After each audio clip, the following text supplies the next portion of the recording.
Hi friends, வாங்க பிரேக்ஃபாஸ்ட்டும் lunch என்னன்னு பார்த்துடலாம். நான் வந்து ரெட் கலர் அவுல் தாங்க எடுத்திருக்கேன் பிரேக்ஃபாஸ்ட்டுக்கு. அது கூட கொஞ்சம் தேங்காய் பால் ஊற்றிக்கிறேங்க. அது கூட கொஞ்சம் பாதாம், பிஸ்தா, முந்திரி மூணுமே சேர்த்துக்கலாங்க. கொஞ்சம் போல் நாட்டு சர்க்கரை சேர்த்துக்கிறேங்க. அது கூட கொஞ்சம் ஃப்ரெஷ்ஷாக ஆலோவேரா ஜூஸ் போட்டிருக்கேங்க. இது சூப்பரான பிரேக்ஃபாஸ்ட், ரொம்ப ஹெல்த்தியான பிரேக்ஃபாஸ்ட் தாங்க. லஞ்ச் பார்த்துடலாங்க. நான் இன்றைக்கி லஞ்சுக்கு வந்து பச்சை பயிர் சாதம் தாங்க வச்சுருக்கேன். சுட சுட இருக்குங்க. சூடான சாப்பாட்டில் கொஞ்சம் போல் தேங்காய் எண்ணெய் விட்டு சாப்பிட்ணுங்க. மதியானம் சாப்பிடும்போது சூப்பராக இருக்கும். கண்டிப்பாக நீங்கள் இந்த சாதம் பண்ணிங்கன்னா கொஞ்சம் தேங்காய் எண்ணெய் விட்டு சாப்பிட்டு பாருங்கள். பச்சைப்பயிர் சாதத்துக்கு காம்பினேஷனாக கொஞ்சம் போல் உருளைக்கிழங்கு ஃப்ரை வச்சுருக்கேங்க.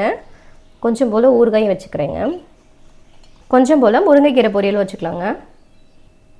இன்றைக்கி ஃப்ரூட்ஸுக்கு வாட்டர்மெலன் தாங்க வச்சுக்கிறேன். இன்றைக்கி நம்ம 11 o'clock குடிக்கிற மாதிரி நான் வாட்டர்மெலன் ஜூஸ் தாங்க போட்டிருக்கேன். Thank you for watching.